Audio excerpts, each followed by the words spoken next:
दोस्तों नमस्कार। मैं हूं आलोक पाठक। आप देख रहे हैं न्यूज लॉन्चर यूपी और उत्तराखंड। 2024 में उत्तर प्रदेश में भारतीय जनता पार्टी की मुश्किलें कम होने का नाम नहीं ले रही। आज दिन की शुरुआत पीलीभीत से अब तक सांसद रहे वरुण गांधी की एक चिट्ठी से हुई। इस चिट्ठी में वरुण गांधी ने पीलीभीत से अपने भावनात्मक रिश्ते का जिक्र किया और उसके अलावा उन्होंने ये भी बताया कि वो जनता के आवाज हमेशा उठाते रहे। इस चिट्ठी में महत्वपूर्ण क्या था? इस चिट्ठी में महत्वपूर्ण ये था कि कैसे पीलीभीत से उनका इमोशनल रिश्ता था। बहुत लोगों को पता नहीं है कि मेनका गांधी के जो मायके के लोग हैं वो पीलीभीत के रहने वाले हैं। उन चीजों का उन्होंने जिक्र किया है। उसके अलावा मैं वरुण की चिट्ठी पे आऊंगा। उसके अलावा कल ही भारतीय जनता पार्टी ने स्टार प्रचारकों की लिस्ट जारी की और इस लिस्ट में की ज्यादा चर्चा गोदी मीडिया ने नहीं की। क्यों नहीं की? क्योंकि इसमें पेच था। स्टार प्रचारकों के नाम से अब तक भारतीय जनता पार्टी के स्टार प्रचारक रहे यूपी में मेनका गांधी, वरुण गांधी, ब्रजभूषण शरण सिंह का नाम नहीं था। लेकिन वहीं दूसरी तरफ भारतीय जनता पार्टी ने उत्तराखंड के लिए स्टार प्रचारकों की लिस्ट जारी की। वहां पे वीके सिंह, जिनका गाजियाबाद में टिकट काटा गया है और जिनके टिकट काटने के बाद बहुत विरोध का सामना करना पड़ रहा है गाजियाबाद में भारतीय जनता पार्टी को, उनको उत्तराखंड में स्टार प्रचारक बनाया गया। और तीसरा, शाम होते होते एक बयान आ गया कौशाम्बी के जो वर्तमान सांसद हैं विनोद सोनकर का। उस बयान की भी मैं चर्चा करूंगा। और सबसे बड़ा जो विस्फोट हुआ है वो कानपुर से एक प्रत्याशी बनाया है भारतीय जनता पार्टी ने, रमेश अवस्थी को भारतीय जनता पार्टी ने वहां पे अपना उम्मीदवार बनाया है। रमेश अवस्थी को बहुत कम लोग कानपुर में जानते थे। कानपुर का हर कार्यकर्ता पूछ रहा था कि भैया ये रमेश अवस्थी कौन है। और रमेश अवस्थी के बयान से क्यों भारतीय जनता पार्टी फंस गई है, तो मैं शुरुआत इसी मुद्दे से करता हूं। मैंने 4 मुद्दे बताए। इन 4 मुद्दों की वजह से आज भारतीय जनता पार्टी उत्तर प्रदेश में बैकफुट पे चली गई। पहले शुरुआत थी वरुण गांधी के की चिट्ठी से। दूसरा मामला जो था वो भारतीय जनता पार्टी के स्टार प्रचारकों की लिस्ट से। तीसरा कौशाम्बी के सांसद विनोद सोनकर के वीडियो, वायरल वीडियो बयान का। और चौथा रमेश अवस्थी। अब हम शुरुआत करते हैं जो पीलीभीत में जो चिट्ठी आई। दरअसल पहले वरुण गांधी का क्लियर नहीं था कि वरुण गांधी इस बार चुनाव लड़ेंगे या नहीं। लेकिन इस पे से पर्दा हटा होली की एक दिन पहले, यानी 24 तारीख की शाम को, जब वरुण गांधी का टिकट काट दिया गया। जहां से मेनका और वरुण यानी पूरा परिवार पिछले 1996 से इस सीट पे लगातार या तो मेनका सांसद रही हैं या फिर उनका उनके पुत्र वरुण 2009 2014 19 में सांसद चुने गए थे। बीच में मेनका रही हैं। तो इस सीट पे अगर देखा जाए तो 1989 से लेकर अब तक बीच में एक छोटा सा काल छोड़ दिया जो 1991 से 96। बाकी सभी समय में मतलब 34 सालों में 29 साल तक सांसद या तो मेनका रही है या पिछले 10 सालों से उनके 15 साल में 10 साल उनके पुत्र रहे। वरुण गांधी का टिकट काटा गया और उनकी जगह जितिन प्रसाद को चुनाव लड़ाया। सामान्यतः ये होता है कि जब कोई भारतीय जनता पार्टी का सांसद चुनाव उसका टिकट कट जाता है तो जब नए सांसद जिस जिस नए प्रत्याशी घोषित किया जाता है उस प्रत्याशी के साथ पुराना सांसद जाता है और नामांकन कराता है। लेकिन वरुण कल जो अंतिम दिन था नॉमिनेशन फाइल होने का, उस दिन जितिन प्रसाद के साथ वहां पे उपस्थित नहीं थे। पहली बात। दूसरी बात ये चर्चा थी कि वरुण गांधी शायद इंडिपेंडेंट चुनाव लड़ेंगे तो वरुण ने वहां से चुनाव भी नहीं लड़ा। भारतीय जनता पार्टी ने राहत की सांस ली। लेकिन ये राहत की सांस कल रात भर ही बिता पाया। सुबह होते होते ही ट्विटर पे वरुण का लेटर वायरल हो गया और वरुण ने इस लेटर में पीलीभीत से अपने भावनात्मक रिश्ते का जिक्र किया कि कैसे 3 साल की उम्र में वो अपनी माँ की गोद में बैठ के पहली बार पीलीभीत उतरे थे और उंगली पकड़ पकड़ के पीलीभीत को समझा था। तब की बात की थी, तब से वो अपनी यादों का जिक्र कर रहे थे। खैर 1989 से तो मेनका वहां पहली बार सांसद भी चुनी गई थी और इस रिश्ते का जिक्र किया। 2000 में वरुण खुद पहली बार यहाँ से सांसद बने थे। 2014 में वरुण चले गए थे सुल्तानपुर। तब मेनका पीलीभीत से लड़ी थी और 2019 में भारतीय जनता पार्टी ने वापस वरुण को पीलीभीत से लड़ाया। इस चिट्ठी में जो चौंकाने वाली बातें थी, 2-3 चौंकाने वाली बात थी। पहली बात तो इस पूरी चिट्ठी में उन्होंने पीलीभीत की जनता को बहुत धन्यवाद दिया और एक वादा किया कि भले वो सांसद नहीं रहेंगे, लेकिन फिर भी पीलीभीत की जनता के सुख-दुख में खड़े रहेंगे। पहली बात ये। दूसरा, इस चिट्ठी में उन्होंने एक भी शब्द भारतीय जनता पार्टी के बारे में नहीं लिखा। न ही मोदी और शाह को धन्यवाद दिया। तीसरा, उन्होंने एक बात कहा, मैं जनता की आवाज उठाता रहूँगा, जनता के मुद्दे उठाता रहूँगा, चाहे इसके लिए मुझे कोई भी कीमत क्यों ना चुकानी पड़े। सबको पता है कि वरुण ने पिछले 5 सालों में नरेंद्र मोदी सरकार की नीतियों पे बहुत कड़े सवाल किए। चाहे वो किसान आंदोलन का मामला रहा हो, चाहे कोरोना में अब इलाज की व्यवस्था के बारे में सवाल रहा हो, चाहे बेरोजगारी के मुद्दे का सवाल रहा हो, तो कर वरुण हर मुद्दे पे अपनी बात रखते रहे, सरकार से सवाल पूछते रहे। दरअसल जो काम सरकार को करना, विपक्ष को करना चाहिए था, वो काम वो वरुण गांधी खुद कर रहे थे और लगातार सरकार से उनके वादों को याद दिला रहे थे और बेरोजगारी पे सवाल कर रहे थे। तो इन चीजों से बीजेपी बुरी तरह से असहज थी। खैर, अब आज इस चिट्ठी से एक चीज तो क्लियर हो गया। पहले ये शंका थी कि वरुण शायद किसी और जगह से चुनाव लड़ेंगे, ये अभी क्लियर नहीं हुआ, लेकिन इतना तो पता है अब कि वरुण चुनाव के दौरान शांत नहीं रहेंगे और चुनाव के दौरान भी जैसे उन्होंने कहा कि जनता के मुद्दे उठाते रहेंगे, उसके लिए वो हर कीमत देने को तैयार है। इस चिट्ठी से भारतीय जनता पार्टी पूरी तरह से बैकवर्ड पे आ गई, क्योंकि आजकल सोशल मीडिया का जमाना है। वरुण ये जानते थे कि गोदी मीडिया तो उनका इंटरव्यू लेने आएगी नहीं, तो उन्होंने ट्विटर के जरिए, और वरुण सोशल मीडिया पे बहुत एक्टिव रहते हैं, इस चिट्ठी ने काम कर दिया। और इसी चिट्ठी के साथ मैं एक जानकारी और दे दूं, कल 2 दिनों से समाजवादी पार्टी के जो प्रत्याशी हैं भगवत शरण गंगवार, वो ये दावा कर रहे हैं कि वरुण के लोगों ने उनको फोन करके बोला है कि वो उस चुनाव में वरुण की जो टीम है, जो वरुण के पास एक अपनी टीम थी पीलीभीत लोकसभा में, जो जनता के साथ लगातार टच में रहती थी। मैंने बताया ना, 1996 से मेनका गांधी लगातार इस सीट से सांसद हैं। 2000 उसके बाद वरुण रहे, मतलब एक ही परिवार के पास ये लोकसभा लगातार रही है। 1996 से अगर हम जोड़े तो लगभग 28 सालों से। तो वहां पे उन्होंने अपना एक संगठन बना रखा है। ऐसा भागवत शरण गंगवार ने कल दावा किया कि उस टीम के लोगों ने उनसे फोन करके कहा है कि वो लोग इस चुनाव में भगवत शरण गंगवार के साथ हैं। ठीक है। और एक जानकारी और दे दूं, इस सीट पे भारतीय जनता पार्टी 1991 से कभी नहीं हारी है, तो भाजपा का एक गढ़ माना जाता है। खैर, इससे भारतीय जनता पार्टी कैसे निपटेगी, अभी भारतीय जनता इस पार्टी इस पे विचार ही कर रही थी। तब तक कल एक लिस्ट जारी हुई थी भारतीय जनता पार्टी के स्टार प्रचारकों की।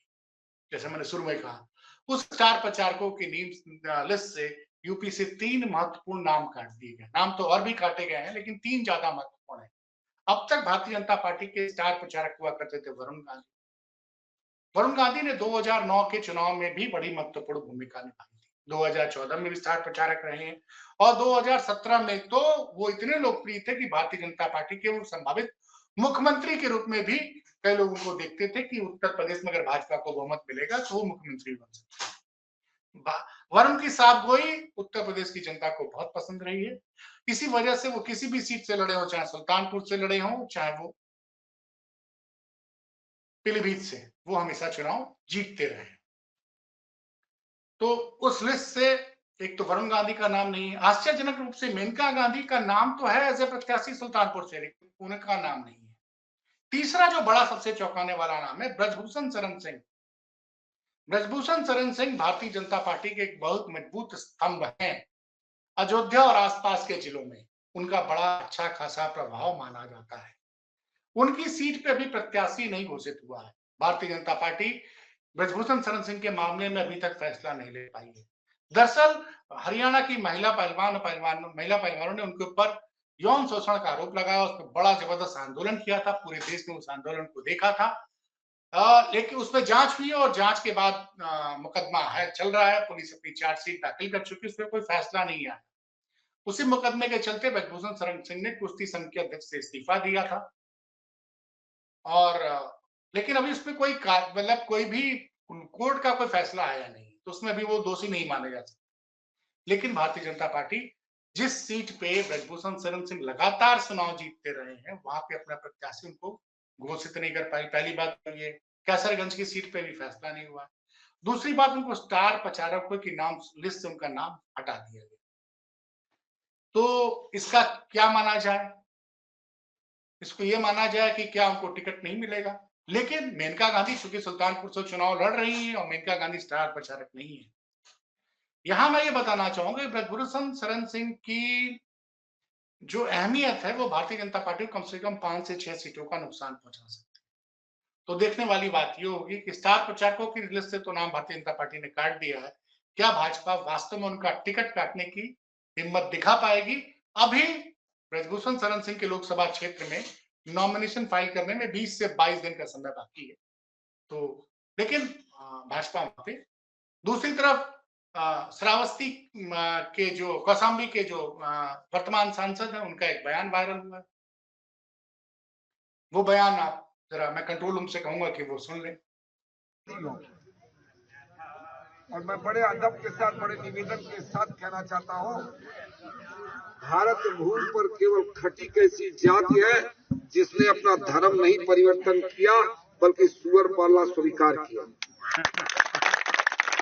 क्या कोई जाति, चाहे मैं अदब के साथ कहता हूं, किसी को मेरी बात अन्यथा ना लगे। बहुत सारे लोग धर्म परिवर्तन किए तो पठान हो गए, पंडित जी लोग धर्म परिवर्तन किए तो वहां पे सैयद हो गए, वह समाज ने धर्म परिवर्तन किया तो वहां अंसारी हो गए। जरा खटिक समाज अगर धर्म परिवर्तन किए होते तो कहीं तो होते, कहीं होते क्या? इसलिए खटिकों ने धर्म नहीं परिवर्तन किया, उन्होंने राष्ट्र के लिए, समाज के लिए, देश के लिए मुगलों से हजारों साल लड़ा। और जो आज चुनाव लड़ने आए हैं, इसे मुगल के वंशज है और कोई है नहीं, है क्या? हाँ, इनके पीछे कौन है? अरे समाजवादी पार्टी के पीछे बताना पड़ेगा क्या? सुना आपने ये वीडियो, वायरल वीडियो सुना जो कौशाम्बी के सांसद का था, विनोद सोनकर। अब इस वीडियो में वो घबराए हुए हैं। अब वो चुनाव में ध्रुवीकरण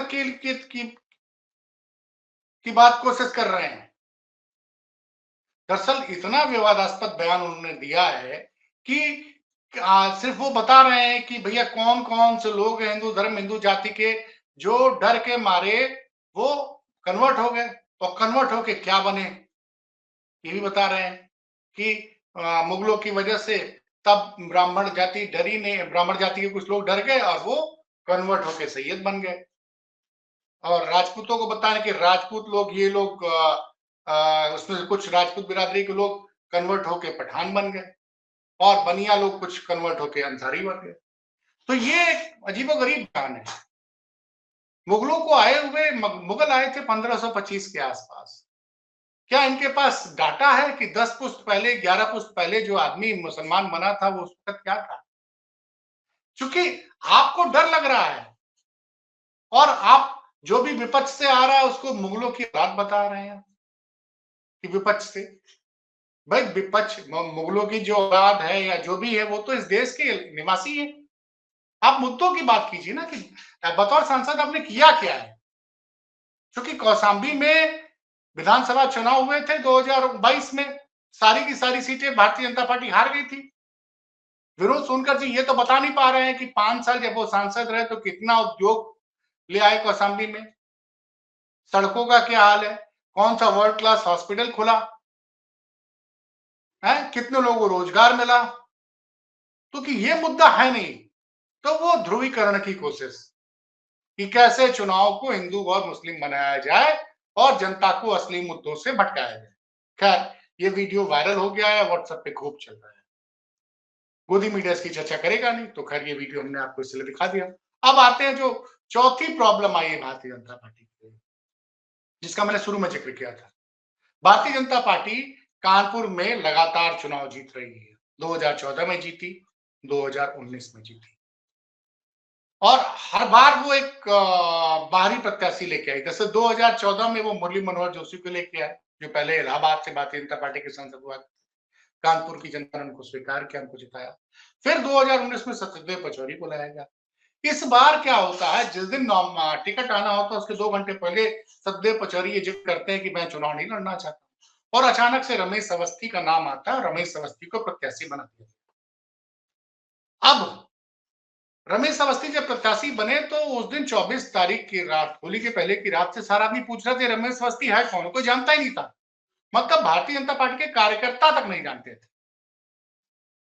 और ये साबित भी हो गया कल रमेश अवस्थी भाजपा के एक राज्यसभा सदस्य एक निषाद उनके साथ आ रहे थे दिल्ली से कानपुर शताब्दी एक्सप्रेस से, और जैसे प्लेटफॉर्म पे पहुंचे तो जो भाजपा के राज्यसभा सांसद वो पहले आ गए। कार्यकर्ता को लगा कि यही रमेश अवस्थी है, उन्हीं को उन्होंने माला पहना दिया, नारे लगाने लगे। बाद में उन्होंने निषाद जी ने बताया भैया मैं नहीं रमेश अवस्थी तो पीछे से आ रहे हैं, भाई पीछे हैं, कर ये वीडियो वायरल हुआ था। अब आज जो उन्होंने इंटरव्यू दिया है एक मीडिया चैनल के साथ, अब मैं कहूंगा कंट्रोल रूम से भैया जरा 2 ट्वीट लगा दीजिए, एक तो गोविंद प्रताप सिंह का ट्वीट और एक अनिल यादव का ट्वीट। अब सुनिए इस इंटरव्यू में कहा क्या है। इस इंटरव्यू में रमेश अवस्थी जी से पूछा गया कि भैया आपको तो भाजपा में कोई जानता ही नहीं है, उसी घटना का जिक्र करके, तो बोले मैं भाजपा का बहुत समर्पित कार्यकर्ता हूं। बोले कैसे, आप तो पत्रकार हैं। कह रहे नहीं आपको पता नहीं है, मैं पत्रकार बाद में था, पहले भारतीय जनता पार्टी कार्यकर्ता हूं। ये सुनिए, और ये अभी तक मतलब अभी उन्होंने इस्तीफा दिया सहारा समय में, और ये बता रहे हैं कि ये 2014 से भारतीय जनता पार्टी के सक्रिय सदस्य हैं। और इन्होंने खुद बोला है, जो गोविंद प्रताप सिंह एक इंडियन एक्सप्रेस के पत्रकार हैं डिजिटल के, उन्होंने एक ट्वीट किया है, उस ट्वीट को समझिए। वो ट्वीट कंट्रोल में लगा भी दिया है और मैं आपको पढ़ के सुना रहा हूं। मैं पत्रकार से पहले बीजेपी का कार्यकर्ता हूं। मुझे लगा सीधे पार्टी के लिए काम करना चाहिए, इसीलिए इस्तीफा दे दिया। मैं पत्रकारिता के साथ राजनीति कर रहा था। भाई साहब, मुझे तो रमेश अवस्थी की ईमानदारी पे ताली बजाने का मन कर रहा है।